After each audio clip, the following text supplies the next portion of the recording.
أعوذ بالله من الشيطان الرجيم. بسم الله الرحمن الرحيم. تبت يدا أبي لهب وتب ما أغنى عنه ماله وما كسب سيصلى نارا ذات لهب وامرأته حمالة الحطب في جيدها حبل من مسد. صدق الله العظيم. الحمد للہ رب العالمین والصلاة والسلام علی سید المرسلین وعلی آلہ واصحابہ الغر المیامین. اعوذ باللہ من الشیطان الرجیم. بسم اللہ الرحمن الرحیم. تبت یدا ابی لہب وتب ما اغنی عنہ مالہ وما کسب. یہ سورۃ اللہب حضرت رسول پاک صلی اللہ علیہ وسلم پر مکہ مکرمہ میں نازل ہوئی، اور یہ مکہ مکرمہ کے ابتدائی دور میں نازل ہوئی جب اللہ نے حضرت رسول پاک صلی اللہ علیہ وسلم کو یہ حکم دیا وَأَنذِرْ عَشِيرَتَكَ الْأَقْرَبِينَ، آپ اپنے قریبی رشتہ داروں کو ڈرائیے. حضرت رسول پاک صلی اللہ علیہ وسلم نے اللہ کے اس حکم کے بعد کوہ صفا پر کھڑے ہو کر آپ نے ایک آواز لگائی، یا صباحا. یہ جو آواز لگائی گئی ظاہر ہے یہ وہ آواز تھی جو کسی خطرے کے موقع سے لگائی جاتی تھی. اللہ کے رسول صلی اللہ علیہ وسلم کی اس آواز کو سن کر مکہ کے لوگ اور آپ کے خاندان کے تمام افراد وہاں جمع ہو گئے، کوہ صفا پر جمع ہوئے. حضرت رسول پاک صلی اللہ علیہ وسلم نے ان سب کو خطاب کرتے ہوئے یہ ایک سوال کیا کہ اگر میں تمہیں یہ بتلاؤں اور اس بات سے آگاہ کروں کہ اس پہاڑی کے پیچھے ایک لشکر ہے جو تم پر حملہ آور ہونا چاہتا ہے، تم کیا میری تصدیق کرو گے؟ لوگوں نے ظاہر ہے حضرت رسول پاک صلی اللہ علیہ وسلم کو وہ الصادق الامین سے خطاب کیا کرتے تھے. انہوں نے بیک زبان کہا ہاں ہم آپ کی بات کی تصدیق کریں گے. حضرت رسول پاک صلی اللہ علیہ وسلم نے اس موقع سے اب فرمایا کہ میں تمہیں آخرت کے عذاب سے آگاہ کرتا ہوں، اس سے میں تمہیں ڈراتا ہوں. بہرحال جب ان کے سامنے توحید کی دعوت پیش کی گئی اور آخرت کے عذاب سے ان کو ڈرایا گیا تو ابو لہب جو حضرت رسول پاک صلی اللہ علیہ وسلم کا حقیقی چچا تھا وہ اٹھ کھڑا ہوا اور کہنے لگا آپ کو خطاب کر کر تباً لکا یا محمد لہذا جمعتنا، اے محمد تیری ہلاکت ہو، تیری بربادی ہو، کیا تم نے ہمیں اسی مقصد سے یہاں جمع کیا تھا؟ بہرحال ابو لہب یہ وہ شخص تھا جو حضرت رسول پاک صلی اللہ علیہ وسلم کی اس نے شدید مخالفت کی. یہ گھر کا فرد تھا لیکن مخالفت میں دیگر دشمنوں سے آگے بڑھا ہوا تھا، اور یہی نہیں بلکہ اس کی بیوی بھی حضرت رسول پاک صلی اللہ علیہ وسلم کی شدید مخالفت کیا کرتی تھی. دونوں نے اللہ کے رسول صلی اللہ علیہ وسلم کو بہت ستایا، یہاں تک کہ اللہ کے رسول صلی اللہ علیہ وسلم کا راستے میں چلنا اس نالائق نے دشوار کر دیا تھا. جب آپ کبھی جاتے تھے دعوت دینے کے لیے اور ایک اللہ کا پیغام لوگوں میں عام کرتے تھے اور لوگوں سے کہا کرتے تھے یا ایھا الناس قولوا لا الہ الا اللہ تفلحوا، تو یہ پیچھے ہوتا تھا اور کہا کرتا تھا یہ کذاب ہے، یہ جھوٹا ہے، یہ فراڈی ہے. اور اس کے ساتھ ساتھ اس کی بیوی ام جمیل جس کا نام عروہ بنت حرب ہے، جو ابو سفیان رضی اللہ عنہ کی بہن ہے، اس نے بھی بڑی مخالفت کی اور یہ بھی ابو لہب کو بھڑکایا کرتی تھی. بہرحال اس صورت کے اندر ان دونوں کو بربادی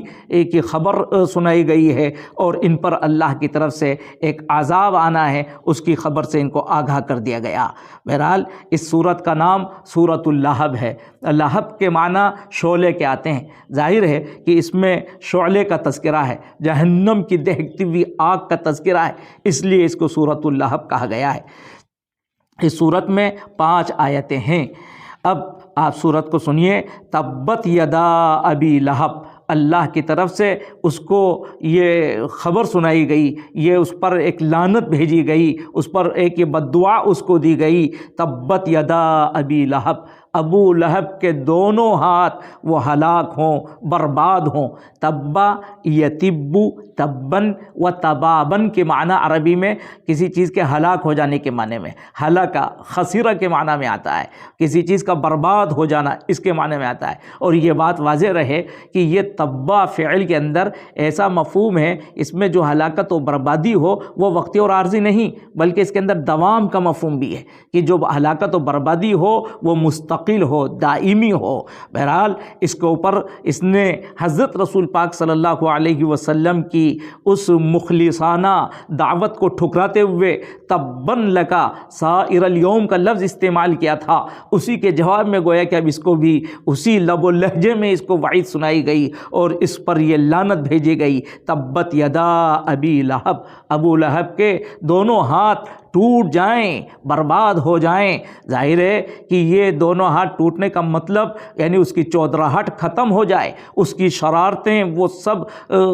برباد ہو جائیں، اس کی شرارتیں ختم ہو جائیں۔ یہ اس کو ایک لعنت اس کے اوپر بھیجی گئی، اور یہی نہیں بلکہ قرآن مجید نے جو کچھ اس پر لعنت بھیجی اس کی تصدیق بھی کر دی ہے۔ وَتَبَّ آخر بعد میں کہا، یعنی وہ ہلاک و برباد ہوا، اس کا ہلاک اور برباد ہونا وہ ایک یقینی ہے۔ اور آگے پھر فرمایا گیا ما اغنا عنہ مالہ وما کسب، ظاہر ہے جس چیز نے اس کو مغالطے میں رکھا تھا وہ اس کا مال ہے، اس کی یہ دولت جو اس کو وہ اس پر کے پاس جمع تھی، بلکہ یہ سمجھیے کہ مکہ کی سرزمین پر اس وقت ابو لہب سب سے بڑا صاحب مال، صاحب ثروت تھا، بلکہ یہ سمجھیے کہ وہ اس دور کا، اس زمانے کا یہ قارون تھا، اور اسی دولت کے اوپر اس کو غرور تھا، اور اس کو یہ بھی بڑا خطرہ لگا ہوا تھا کہ محمد رسول اللہ صلی اللہ علیہ وسلم کی بات کو اگر تسلیم کر لیا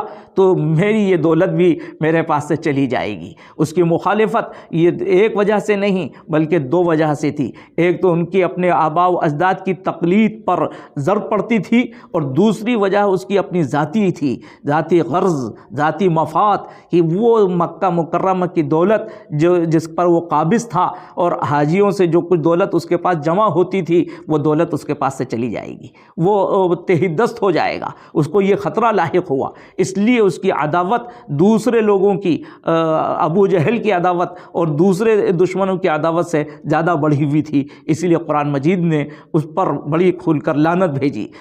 کہ وہ جس دولت پر غرور کرتا ہے، ما اغنا عنہ مالہ وما کسب، اس کا مال نے اس کو کوئی فائدہ نہیں پہنچایا، وما کسب، اور جو کچھ اس نے کمایا اس نے بھی اس کو کوئی فائدہ نہیں پہنچایا، یعنی اس دنیا میں بھی اس کا مال اس کو کوئی فائدہ نہیں پہنچائے گا۔ اور واقعتاً اس لعنت کا اثر یہ ہوا کہ یہ ابو لہب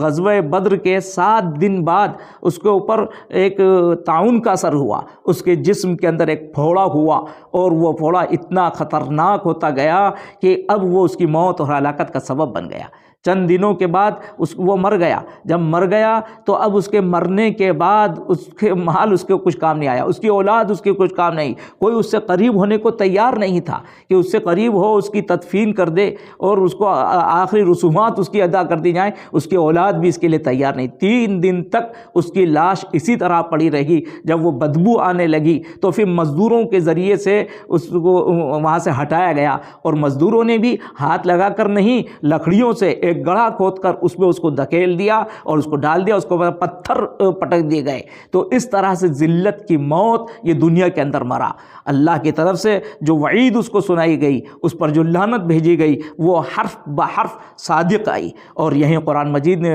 بڑی قوت کے ساتھ اس بات کو کہا ما اغنا عنہ مالہ، اغنا یغنی کے معنی آتے ہی ہیں فائدہ پہنچانا، بے نیاز کرنا۔ یہاں ما اغنا کے اندر جو ما آپ دیکھ رہے ہیں، یہ ما دونوں طرح کا ہو سکتا ہے، ما استفہامیہ بھی ہو سکتا ہے، یعنی قرآن ایک سوال کرتا ہے ما اغنی عنہ مالہ، اس کے مال نے اس کو کیا فائدہ پہنچایا، اس کو کیا نفع پہنچایا، جس دولت کے نشے میں وہ جناب محمد رسول اللہ صلی اللہ علیہ وسلم کی مخالفت کر رہا تھا، اس دولت نے اس کو کیا فائدہ پہنچایا۔ تو یہ ما استفہامیہ بھی ہو سکتا ہے، اور ما یہ نافیہ بھی ہو سکتا ہے، ما اغنی عنہ مالہ، اس کا مال نے اس کو کوئی نفع نہیں پہنچایا، اس کا مال اس کو کوئی فائدہ نہیں پہنچائے گا۔ وما کسب کا مطلب یہ ہے کہ جو کچھ اس نے کمایا، یعنی اس کا جو اصل سرمایہ تھا اس پر جو کچھ اس نے کمایا، اس منافع نے بھی اس کو کوئی نفع نہیں پہنچایا۔ اور وما کسب کا مطلب اس مال کی بدولت جو اس نے عزت حاصل کی، اس عزت نے بھی اس کو کوئی نفع نہیں پہنچایا۔ بعض مفسرین کا خیال یہ ہے کہ کسب سے اشارہ اس کی اولاد کی طرف بھی ہو سکتا ہے، اس لیے کہ انسان کی بہترین کمائی، بہترین اس کو حاصل ہونے والا نفع وہ اس کی ایک اولاد بھی ہے، یعنی اس کی اولاد نے بھی اس کو کوئی فائدہ نہیں پہنچایا۔ بہرحال دنیا کی کسی چیز نے اس کو کوئی فائدہ نہیں پہنچایا۔ وما کسب ما موصولہ، اور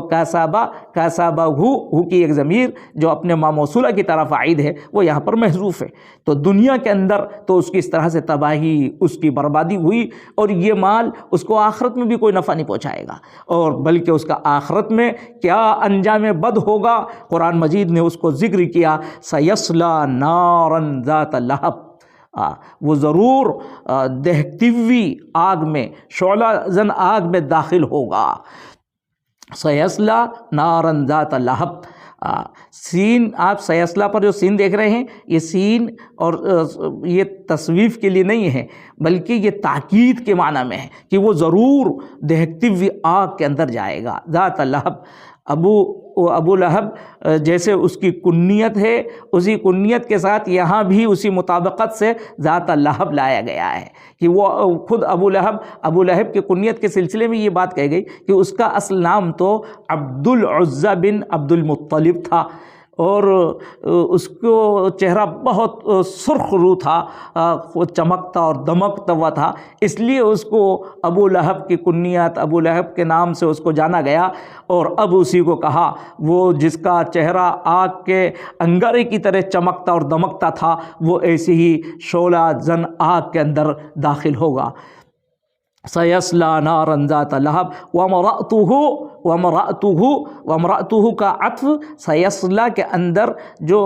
ضمیر مرفوع ہے اس پر اس کا عطف ہے، تو اس میں ظاہر کا عطف ضمیر مرفوع مضمر پر ہو جاتا ہے اس موقع سے جبکہ اس میں فصل ہو، یہاں پر کیونکہ فصل ہے اس فصل کی وجہ سے یہ عطف جائز ہے۔ معلوم یہ ہوا کہ جہنم کے اندر وہی نہیں بلکہ اس کی بیوی بھی جائے گی، قرآن مجید کی بلاغت پر قربان جائیے، یہاں وَزَوْجَتُهُ نہیں کہا قرآن مجید نے بلکہ تحقیر کا موقع، تو یہاں وَامْرَأَتُهُ اس کی عورت جائے گی، اور یہ جو اس کی عورت تھی یہ بڑی خطرناک تھی، یہ ابو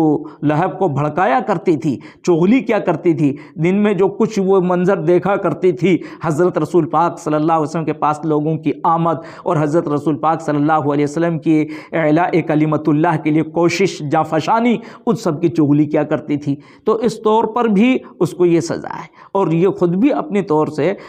جیسا آتا ہے روایات میں اللہ کے رسول صلی اللہ علیہ وسلم کے راستے میں کانٹے ڈال دیا کرتی تھی، یہ سب پڑوسی تھے اور یہ پڑوسی ہونے کی وجہ سے اللہ کے رسول صلی اللہ علیہ وسلم کو زیادہ ستایا کرتے تھے۔ قرآن مجید نے یہاں اسی لیے اس کا ذکر کیا، جس نے دنیا میں جیسا عمل کیا قیامت میں اس کو ایسی ہی سزا ملے گی۔ حمالۃ الحطب، حمالۃ الحطب کا مطلب یہ ہے یعنی جو لکڑیاں لاد کر لاتی تھی، یا اس کا مطلب یہ ہو سکتا ہے کہ جو لکڑیاں ڈھوتی ہوئی ہوگی، یعنی جب جہنم میں جائے گی تو جہنم میں جاتے وقت میں لکڑیاں وہ اپنی پیٹھ پر اپنے سر کے اوپر لادے ہوئے ہوگی، اور گویا کہ جیسا اس نے دنیا میں کارنامہ انجام دیا ویسے ہی اس کو قیامت میں اس کو سزا ملے گی۔ تو اس کا ایک مطلب تو یہ ہو سکتا ہے حمالۃ الحطب، حمالہ کے معنی اٹھانا، حطب کے معنی لکڑی کے، یعنی لکڑیوں کے گٹھر کو وہ اٹھائے ہوئے ہوگی، اور دنیا میں بھی اس کو یہ حالت تھی، گویا قرآن مجید اس کی دنیاوی حالت کو بھی ذکر کر سکتا ہے کہ یہ وہ عورت ہے جو لکڑیاں اٹھا کے لاتی تھی، لکڑیاں لاد کر لاتی تھی اور محمد رسول اللہ کے راستے میں ڈالتی تھی۔ بعض اہل علم نے اس بات کی طرف بھی اشارہ کیا ہے کہ یہ جو لفظ استعمال ہوتا ہے حطب بہ، حطب بہ کے معنی چغلی کرنے کے بھی آتے ہیں، تو حمالۃ الحطب یعنی جو لگائی بجھائی کرتی تھی، یہ بھی اس کا مفہوم ہو سکتا ہے۔ اس لیے بعض مفسرین نے حمالۃ الحطب کا ترجمہ لگائی بجھائی کرنے والی اس سے بھی کیا ہے، اور اگر آخرت کے عذاب کو سامنے رکھیں تو اس کا ترجمہ یہ ہو سکتا ہے کہ جو لکڑیوں کو ڈھوتی ہوئی ہوگی، لادے ہوئے ہوگی، یہ مفہوم ہو سکتا ہے۔ جہنم میں جب جائے گی تو لکڑیوں کو لادتی ہوئی لے جائے گی، اپنا ایندھن خود اپنے ساتھ لے کر جائے گی۔ یہ اس کی تحقیر کی بات، اس کی ذلت عامے جو اس کو عذاب ہوگا، اس کو یہاں قرآن مجید نے سامنے رکھ دیا ہے۔ اور اس کے ساتھ پھر آگے بتلایا گیا فی جیدہا حبل من مسد، فی جیدہا حبل من مسد، اس کی گردن میں حبل من مسد بٹی ہوئی رسی ہوگی، یعنی یہ اس کے عذاب کا ذلت آمیز جو منظر ہوگا قرآن مجید نے اس کو سامنے رکھا کہ دنیا میں وہ جس طرح سے جو کرتی تھی، اب معلوم ہوا قیامت میں اس کے گردن کے اندر توق ہوگا، زنجیر پڑی ہوئی ہوں گی۔ ان زنجیروں کی تصویر اس قرآن مجید نے کہی فی جیدہا حبل من مسد۔ یہاں عربی زبان کا ایک نقطہ ذہن میں آتا ہے کہ جید کا لفظ یہ گردن کے معنی میں استعمال ہوتا ہے۔ عنق کا دو لفظ آتے ہیں، ایک عنق کا لفظ ہوتا ہے، ایک جید کا لفظ۔ جید اس گردن کو کہتے ہیں جس گردن کے اندر ہار بھی پڑا ہوا ہو، جو زیور سے آراستہ گردن ہوتی ہے اس کو جید کہتے ہیں، اور عنق وہ عام گردن جو زیور سے خالی ہو اس کو کہتے ہیں۔ تو یہ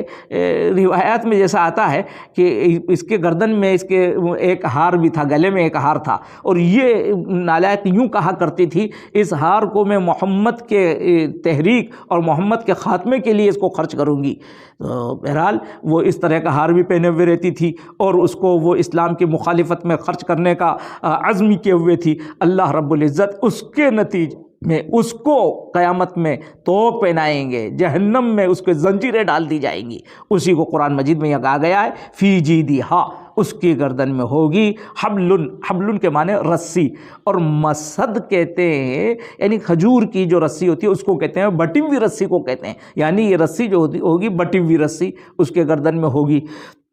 بہرحال یہ سورۃ اللہب کے ذریعے سے ایک واقعہ اور قصہ سنانا مقصود نہیں ہے، بلکہ یہ واقعہ سنا کر اہل ایمان کو اور ساری دنیا کو یہ خطاب کر دیا گیا، اور ان کو بتا دیا گیا، آگاہ کر دیا گیا ہے کہ جناب محمد رسول اللہ صلی اللہ علیہ وسلم کی مخالفت کا یہ نتیجہ نکلتا ہے۔ جو بھی اللہ کے رسول صلی اللہ علیہ وسلم کی ادنا سے ادنا مخالفت کرے گا وہ دنیا میں بھی رسوا اور برباد ہوگا، اور آخرت میں بھی اس کی تباہی اور بربادی وہ حتمی اور یقینی ہے۔ اور اسی کے ساتھ یہ بات بھی آگاہ کر دی گئی ہے کہ یاد رکھنا دنیا کے یہ اسباب و وسائل، یہ مال و دولت کا انبار تمہارے کوئی کام آنے والا نہیں۔ عام طور سے وہ لوگ جن کے پاس مال کی بہتات ہوتی ہے تو وہ یوں سمجھتے ہیں کہ بس مال ہی سب کچھ ہے، اور وہ اتنا مال سے ان پر مال کے اوپر اتنا یقین ہو جاتا ہے کہ ان کا مال ان کی ہر مصیبت کی گھڑی میں ان کے کام آئے گا، یہاں تک کہ اگر کوئی